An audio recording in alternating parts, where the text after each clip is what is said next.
So sleepy time rituals with kids are really the same rituals I have for adults. And in fact, I teach adults how to sleep based off of how their parents used to put them to sleep, or if they have kids, how they put their kids to sleep. And so it basically boils down to evolution, right? So this is at least a 100,000-year-old body. We're living in, the last couple hundred years, we've completely changed everything about our environment. So our evolution hasn't caught up to this yet. But if you think about it, it's really simple. You could go on Google and you could find 100, 200 different things that are like sleep hygiene techniques, do this, do that, like whatever. There's all these rules around it. It boils down to two simple things. Evolutionarily, when the sun went down, it decreased the blue light in our eyes. Once that blue light in our eyes gets low enough, it triggers some chemical changes in our brain. One of the first things that happen is the release of melatonin, a hormone in our brain that most people know is associated with sleep. That starts changing hundreds of more physiological things. So that's why melatonin by itself is not that useful. It's just an initiator. And that when we study hunter-gatherer tribes, there are still, believe it or not, thousands of people, maybe tens of thousands of people that live across the globe that have never been exposed to electricity. They live in huts, they sleep on the ground on an animal fur. They wake up in the morning, they hunt and gather their food, and that's pretty much all they do. So they still live like our ancestors lived. And if you've ever been camping, you may experience some similar things, is that it takes about 3 hours after the sun goes down for there to be enough neurophysiologic changes to make you feel sleepy, and then you drift off to sleep.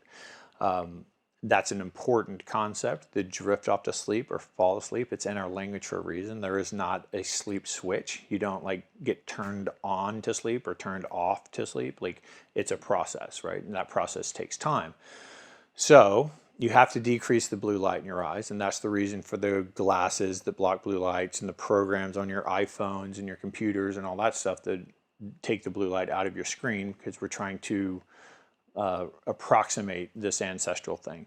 So think about our ancestors, go back, a couple of 100 years, 500 years, and just think what would they have done after the sun went down? Well, they'd probably go huddle off into a corner of a cave or in their hut or something, might sit around a fire. Not a lot of light, not a lot of stimulation. The other thing that you can do to override your brain's desire to go to sleep is stimulate your brain. This is why you can be really tired at work and your friends talk you into going to happy hour and you just want to go home and go to sleep. But you say, okay, I'll go have one drink, and then like 2 hours later you're on fire and you're like, man, I don't feel sleepy at all.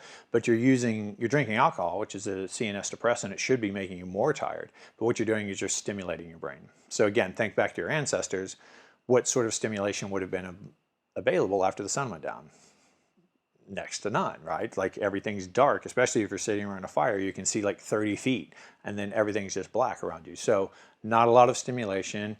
You don't exercise, you don't do stressful things, you don't get in arguments, you don't write nasty emails, you don't troll people on social media, like all this type of stuff that starts activating your brain. So really, three things happen. The light goes down, changes your brain chemistry. One of the hormones that gets secreted in your brain is a neuropeptide, actually. It's called GABA, gamma-aminobutyric acid. That starts slowing down your neocortex, which makes you pay attention to your environment less. Your eyes are obviously still working, your nose is still working, your ears are still working, you're just not paying attention to it. And then the other thing that happens when the sun goes down on this planet is your body temperature goes down. The air gets colder, everything around you starts losing heat, your body loses heat, so your body temperature goes down, no stimulation, lack of light. Those are the three things that are required to get into normal physiologic sleep. So how you go about that is your individual call. Like, as an adult, you can figure that out, right? Like, you can figure that out. If you think about what we do with kids, the reason we do what we do with the kids, if you think about, picture a 2-year-old boy like banging trucks together and screaming, smashing on a drum, like whatever, and it's 8 o'clock or 9 o'clock, and you're just gonna pick that kid up and put him in bed and turn off the light and walk out the door. Like, how many people think there's a chance that kid would fall asleep? Zero chance that kid's going to sleep, because you didn't do any of the other stuff. And what we've sort of innately learned to do is well, it's 7 o'clock. It's time for calm play. Like put away no more horseplay, rough and tumble play, whatever you want to call it. You put away the drums and the loud stuff, and they do puzzles, or like whatever they do, like calm, sort of more relaxing things. From there, you go and you put them in a bathtub. Why do you put them in a bathtub? You put them in a bathtub to drop their body temperature, right? Because nobody takes a 98-degree bath. You take like maybe an 85-degree bath. So you're dropping your body temperature. Then we take them out of the bathtub and we put them in these really comfy jammies and we powder them all up, because now there's less sensation on their skin, right? So there's less for them to pay attention to. And then you put them in their bed and you give them things that make them feel comfortable and safe. They're stuffed animals, their blankets, like whatever it is. You lay down next to them and you read them a book, and you don't read them War and Peace, and you don't read them like some sort of like, graphic novel of any type. You read them something that they already know, and something that's preferably rhythmic. This is why Dr. Seuss books are so popular, because they rhyme and they have this cadence to them. And you're really just trying to entrain the kid's brain to slow down and pay less attention to your environment. And everything's soothing, and the lights are down low, and you're giving them a chance for all their chemistry to change and decrease their stimulation, and you've decreased their body temperature, and then you ease yourself out of the room and assure them that they're safe and you love them and you're right next door, and then you turn off the lights and they fall asleep. And adults need the same thing. You don't need onesies and powder, and like you don't necessarily. It might work great. I haven't tried it.